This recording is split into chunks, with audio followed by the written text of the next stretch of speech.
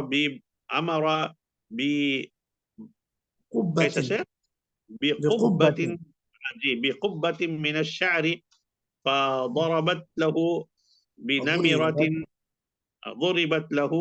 بنمرة فنزل بها. رواه مسلم.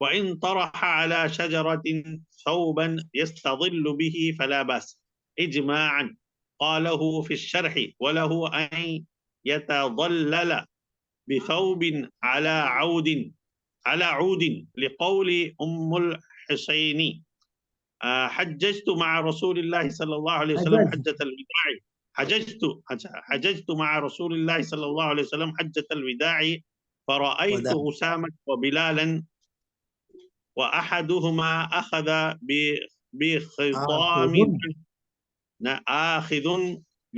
بخطام ناقة النبي صلى الله عليه وسلم والآخر رافع ثوبه